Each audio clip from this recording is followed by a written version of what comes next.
నమస్కారం అండి. నేను మీ నంటి రవికుమార్‌ని. రియల్ భూమి పురుషులకు పునఃస్వాగతం. చాలామంది అడుగుతున్నారు. చాలా ఎక్సైటెడ్‌గా ఉన్నారు.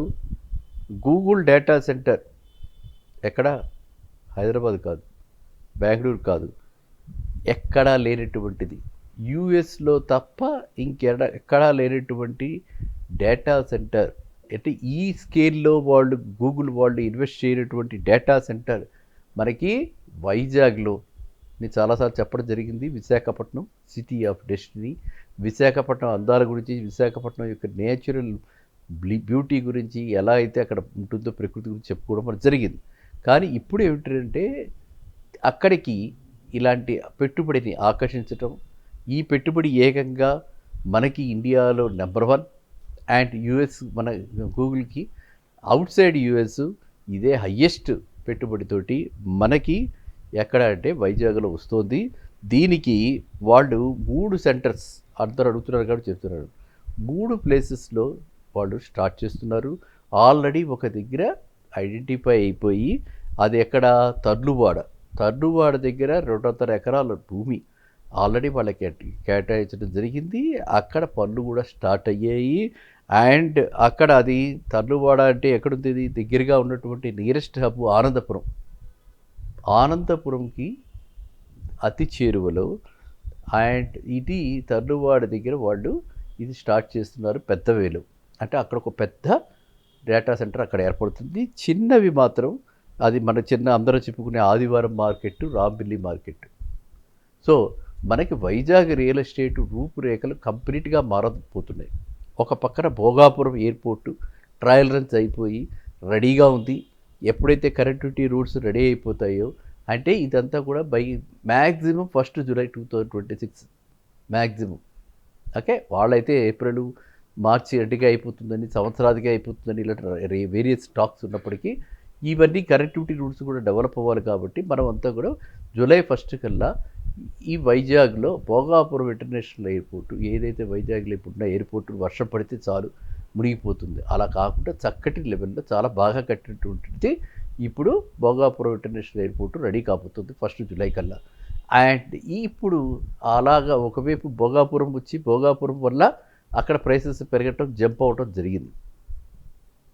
అది కూడా మన దగ్గర మార్కెట్లో తెలుస్తుంది. ఇప్పుడు మినిమం భోగాపురం చుట్టుపక్కల ఎక్కడైనా సరే 10,000 రూపాయలకి తక్కువ లేదు. 10,000 నుంచి హైలో 25,000 దాకా భోగాపురం చుట్టుపక్కలంతా కూడా అలాంటి రేట్స్ ఉన్నాయి. ఇప్పుడు మనం చెప్పుకోదలుచుకుంటే, మీరు అడిగింది గూగుల్ డేటా సెంటర్ గురించి. గూగుల్ డేటా సెంటర్లో హయ్యెస్ట్ ఇన్వెస్ట్మెంట్ పెడుతూ అక్కడ మనకి అనూహ్యమైనటువంటి రీతిలో అక్కడ కూడా జంప్ అయ్యి ప్రైసెస్ ఒకప్పుడు 1.5 crores ఉంటే ఇప్పుడు మినిమంలో 2 crores తక్కువ లేకుండా, అంటే జస్ట్ ఒక షార్ట్లీ 3 months 4 months లోపలే ఇలాగ అయిపోవటం, ఈ రేట్లు పెరగటం. అయితే 2 crores అయినా కూడా, దాని గురించి మనం ఎందుకు చెప్పుకుంటున్నాం అంటే 2 crores అయినా కూడా మనమంతా కూడా చూసాము గతంలో ఏ విధంగా ఒకసారి ఒక హబ్బు లాగా యాక్టివిటీ వచ్చేస్తే ఆ చుట్టుపక్కల రేట్లు ఎలా పెరుగుతాయో చూసాం. మనందరికీ తెలుసు సైబర్ టవర్స్ ఉన్నప్పుడు ఎంత రేటు ఉంది, సైబర్ టవర్స్ కన్స్ట్రక్షన్ పీరియడ్లో ఎంత రేటు ఉంది, సైబర్ టవర్స్ వచ్చేసాక ఆ చుట్టుపక్కల ఎలాంటి డెవలప్మెంట్స్ జరిగాయవన్నీ చూసాం. కాబట్టి ఈ డేటా సెంటర్ వల్ల అక్కడ పెద్దగా ఎంప్లాయ్మెంట్ రాకపోయినప్పటికీ ఈ డేటా సెంటర్ అక్కడ ఉండటం వల్ల అక్కడ ఈ కన్స్ట్రక్షన్ పీరియడ్ మినిమం 3 years పడుతుంది. ఈ 3 yearsలో ఎన్నో రకరకాలైనటువంటి ఎంప్లాయీస్, ఎన్నో రకరకాలైనటువంటి యాక్టివిటీస్ చుట్టుపక్కల ఉంటాయి. కాబట్టి ఇన్ఫ్రాస్ట్రక్చర్ డెవలప్మెంట్ బాగా ఉంటుంది. కాబట్టి ఇప్పుడు వైజాగ్లో డెఫినెట్గా పెట్టుబడులు, అంటే మనం ఎవరు ఊహించినంతగా పెట్టుబడులు వచ్చే అవకాశాలు చాలా ఎక్కువగా ఉన్నాయి. ఒకటి. నెంబర్ 2, ఇప్పుడు ఎప్పుడైతే గూగుల్ అక్కడికి వస్తుందో, ఎప్పుడైతే అక్కడ మనకి టెక్ సమ్మిట్లు అక్కడ జరుగుతున్నాయో, ఎప్పుడైతే వైజాగ్ని ఒక రకంగా ఐటీ హబ్ లాగా తీర్చిదిద్దుతున్నారో, ఇప్పుడు వైజాగ్కి కంపల్సరీగా టూరిజం కూడా చాలా పెరిగిపోతుంది. వైజాగ్లో ఆల్రెడీ పెద్ద లీడింగ్ అంటే ఎడ్యుకేషనల్ ఇన్స్టిట్యూషన్స్ ఉన్నాయి, హాస్పిటల్స్ ఉన్నాయి. అటు పక్కన మనకి స్టూడియోస్ కూడా ఉన్నాయి. ఫిలిం షూటింగ్స్ అవి ఎక్కువగా జరుగుతుంటాయి. వైజాగ్ నుంచి టువర్డ్స్ మనకి ఎక్కువగా విజయనగరం, శ్రీకాకుళం. ఈ వైజాగ్, విజయనగరం, శ్రీకాకుళం ఈ 3 ప్లేసెస్లో కూడా ఈ సినిమా వాళ్ళు కూడా షూటింగ్స్ అవి జరుగుతుంటాయి. కాబట్టి ఇప్పుడు రాబోయే కాలంలో అక్కడ ఇంకా వాళ్ళు పెట్టుబడులకి, అంటే ఈ సీ కోస్ట్ ఉండటం బట్టి ఈ సీ కోస్ట్ యొక్క అడ్వాంటేజ్ తీసుకుని ఇటు పక్కన ఐటీ, అటు పక్కన సీ కోస్ట్, అంటే ఒక పక్కన టూరిజం, ఇంకో పక్కన ఐటీ ఎంప్లాయ్మెంట్ జనరేషన్ క్రియేట్ చేస్తూ రెండు కలిపి అన్నీ కలిపి అంత town. Vizag is not a very big, మన హైదరాబాద్లో అంత పెద్ద సిటీ కాదు.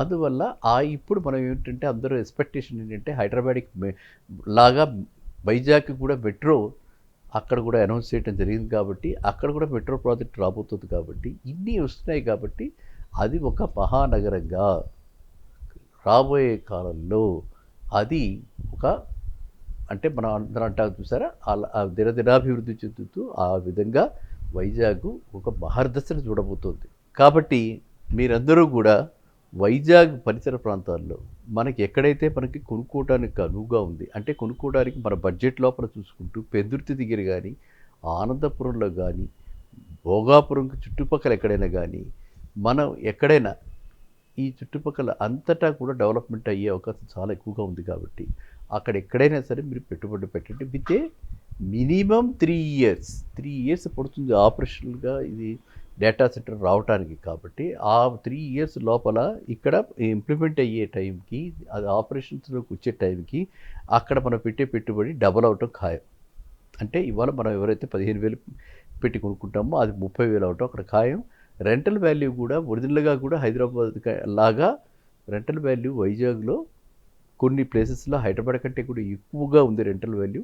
ఇప్పుడు దీనివల్ల ఇంకా రెంటల్ డిమాండ్ పెరిగే అవకాశం ఎక్కువ ఉంది. అక్కడ ల్యాండ్ లిమిటేషన్స్ ఉంటాయి కాబట్టి అందరూ మరి ఇక రాబోయే కాలంలో ఆ మెట్రో వల్ల ఏదైతే మెట్రో ట్రైన్ వస్తుందో ఆ మెట్రో ట్రైన్ వల్ల ఈ సబబ్స్లో బాగా డెవలప్మెంట్ ఉంటుంది. కాబట్టి ఇటు పక్కన అనకాపల్లి, అటు పక్కన విజయనగరం, ఇటు మధ్యలో వైజాగ్, ఈ ట్రయాంగిల్లో ఈ సెంట్రిక్గా తీసుకుని అవి కూడా మన ట్విన్ సిటీస్ లాగా అవి కూడా అలా డెవలప్ అయ్యే అవకాశం చాలా కనిపిస్తుంది. సో కనీసం అంటే మనకి వీటన్నిటికీ కూడా ఈ డెవలప్మెంట్స్ అన్నీ కూడా ఒక షేప్ తీసుకోవాలి, ఒక అమల్లోకి రావాలి అంటే కనీసం 3 ఇయర్స్ పడుతుంది. కాబట్టి పెట్టుబడి పెట్టగానే ఏదో ఒరిగిపోతుందని అనుకోకుండా, కానీ at the same time youngsters and ఎవరైతే కొంతమంది ఉంటారు వాళ్ళకి వైజాగ్ లాంటి ప్లేసెస్, కాకినాడ లాంటి ప్లేసెస్, అంటే సీ కోస్ట్ బీచ్ ఉన్నటువంటి ప్లేసెస్, సీ కోస్ట్ చాలా వాళ్ళకి అంటే ఇష్టపడతారనమాట. అలాంటి వాళ్ళు కానీ, లేకపోతే ఈ వైజాగ్ చుట్టుపక్కల పరిసర ప్రాంతాల నుంచి వచ్చినటువంటి వాళ్ళు కానీ ఇప్పుడు మాత్రం పెట్టుబడి పెట్టడం మర్చిపోకండి, మిస్ కాకండి, ఈ అవకాశాన్ని చేజార్చుకోకండి. ఎందుకంటే మీరంతా భాగ్యవంతులు అయ్యేందుకు ఇది మంచి అవకాశం. కాబట్టి మీరు ఎవరైతే అడిగారో వారికి నా యొక్క ఉద్దేశం, నా సందేశం ఏంటంటే ఇదైతే కన్ఫర్మ్ అయిపోయింది, లొకేషన్ కన్ఫర్మ్ అయిపోయింది, అండ్ పెట్టుబడి కన్ఫర్మ్ అయిపోయింది, ఎంఓయూలు సంతకాలు పెట్టడం అయిపోయింది. మనమంతా చూస్తాం మీడియాలో. రాజకీయ లబ్ధి గురించి ఎవరెవరు ఎన్నెన్ని మాట్లాడకుండా మనకి రాజకీయాలకు అతీతంగా మనం ఉన్నాం కాబట్టి మనం ఓన్లీ పెట్టుబడి దృష్ట్యా, ఆర్ఓఐ దృష్ట్యా మనం మాట్లాడతాం. కాబట్టి రియల్ ఎస్టేట్ రంగానికి మంచి అభివృద్ధి పుంజుకునే అవకాశాలు, దశ తిరిగే అవకాశాలు అక్కడ చాలా బాగా కనిపిస్తున్నాయి. కాబట్టి మీరు వైజాగ్ చుట్టుపక్కల పెట్టుబడి పెట్టండి. వైజాగ్లో ఎవరికైనా సరే ఎటువంటి అంటే వైజాగ్ ప్రాంతం అంటే నేను చెప్పినటువంటి ఈ ప్లేసెస్లో ఎక్కడైనా ఏదైనా ప్రాజెక్ట్ ఉండి ఆ ప్రాజెక్ట్ మంచిదా చెడ్డదా అని చెప్పి కనుక్కోవడానికి కూడా మీరు ఎటువంటి సందేహము పెట్టుకోకండి. నా దగ్గరికి రకరకాలైనటువంటి వాళ్ళు, అంటే నేను బికాజ్ ఉభయ రాష్ట్రాల్లో కూడా మనం చేయటం జరిగింది, ఉభయ రాష్ట్రాల్లో సర్వీస్లో ఉండగా చేయటం జరిగింది, ఫ్రెండ్స్ వెళ్ళి కూడా ఉండటం, దానివల్ల అందరూ అడుగుతూ ఉంటారు. కాబట్టి ఫర్ ఎగ్జాంపుల్ చెప్తున్నాను, ఎందుకంటే రేట్లు ఎలాగా వీళ్ళు మార్చేస్తున్నారు, పరిగెట్టేస్తున్నారు అన్నదానికి మీకు ఉదాహరణకి చెప్తున్నాను. లోటస్ బ్లూమ్స్ వెంచర్, అది కూడా అనంతపురంలో ఉంది. లోటస్ బ్లూమ్ వెంచర్స్ మాధవి అంటే దీని గురించి చూపించి వాళ్ళు చెప్తున్నారన్నమాట, ప్రాపర్టీస్ వాళ్ళు వీళ్ళంతా. సో అక్కడ జస్ట్ 3-4 మంత్స్ బ్యాక్ మనకి 12-13,000లో ఉండేది, ఇవాళ వాళ్ళు 16,000 అడుగుతున్నారండి, కొనుక్కోవచ్చు అని చెప్పి అడుగుతున్నారు.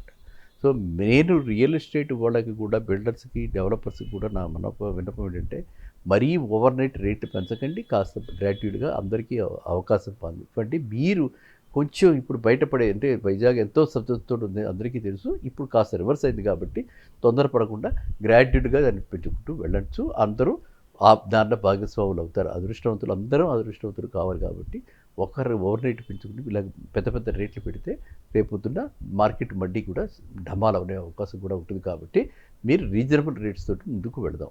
ఓకేనా? అందరికీ కూడా ఉపయోగపడేలా మనం చేసుకుంటాం. సమాజాన్ని మనం అందరం కలిసి బాధ్యులుగా మనం తీర్చిదిద్ది వైజాగ్ని ఒక చక్కటి ప్లేస్ కింద వాళ్ళు గవర్నమెంట్ ఎప్పుడైతే మనకి పెట్టుబడి తెస్తుందో మనం కూడా మన వద్దు మనం పాలు పంచుకుందాం. ఓకేనా? మళ్ళీ కలుద్దాం నెక్స్ట్ వీడియోలో. నమస్కారం.